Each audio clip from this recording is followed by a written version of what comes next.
तैमूर को ये बात पता चलती है कि आहद और उसका बाप मिलकर ईमान का नुकसान कर रहे हैं और करप्शन का इल्ज़ाम और करप्शन ईमान पर डाल दी गई है और उसकी इज़्ज़त की धज्जियां भी उड़ा दी हैं पूरे मीडिया के सामने।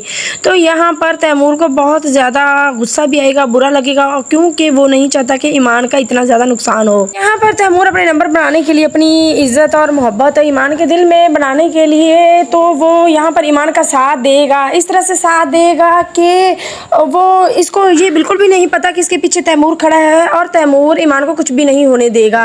अब ईमान को एक नोटिफिकेशन मिलता है कि नासर कंपनी की तरफ से कुछ अनलीगल तरह के यहाँ पर काम चल रहे हैं, कुछ अनलीगल सी एक्टिविटी यहाँ पर हो रही है। जो ईमान है वो यहाँ पर भाग पड़ेगी छापा मरवाने के लिए कि इन पर रेड किया जाए और यहाँ वो आ जाएगी और बुरी तरह फंस जाएगी। सारा ने भी बिलाल को बता दिया था कि ताया अब्बू ईमान को नुकसान पहुँचाने वाले हैं, तो तुम ज़रा ख्याल रखना और ईमान को समझा कर रखना, ऐसा कुछ भी ना करे, कोई गलती ना करे जिससे ईमान और तुम फंस जाओ।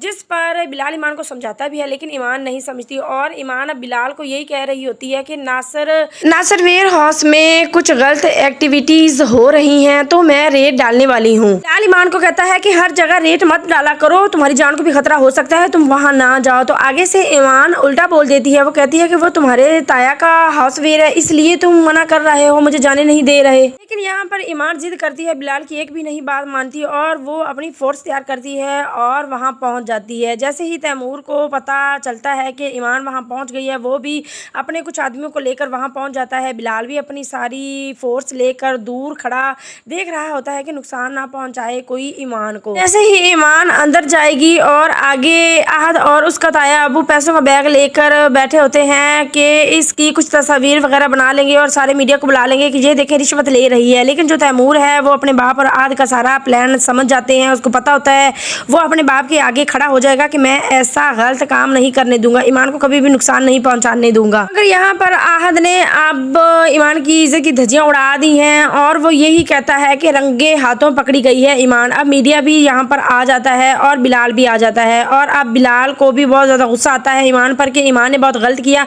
मैं ईमान को समझा के थक गया लेकिन ईमान नहीं समझी। अब बिलाल भी ईमान के आगे आ जाएगा और कहेगा कि ठीक है, आप कहीं तो कोऑपरेट किया करें, कहीं तो बात को मान जाया करें, आप भी तो नहीं मानती। अब ईमान बुरी तरह फंस चुकी है। बिलाल मीडिया वालों से भी इतना तंग हो जाता है कि वो आखिरकार कह ही देता है ईमान को कि आपके घर की तलाशी लेनी पड़ेगी। ईमान कहती है कि क्या मुझ पर शक किया, क्या मैंने रिश्वत ली, आपको लगता है मुझ पर यकीन नहीं? तो आगे से बिलाल कहता है कि कोई तो रास्ता छोड़ दें, मैंने कितना समझाया था लेकिन आप बात को नहीं समझी और अब आप भुगते। यहाँ पर पुलिस भी आ जाएगी और ईमान के साथ वो गलत बयानी और हाथापाई करना शुरू हो जाएंगे, मतलब कि ईमान को साथ लेकर जाने के लिए थाना में। आगे बिलाल भी ईमान के आ जाएगा, ईमान को बचाएगा भी, लेकिन बिलाल भी बहुत ज़्यादा मजबूर हो गया है। आने वाला नेक्स्ट एपिसोड काफ़ी ज़्यादा इंटरेस्टिंग होने वाला है। क्या अब बिलाल ईमान को बचा पाएगा? अपनी राय का इजहार लाजमी कीजिएगा नीचे कमेंट बॉक्स में।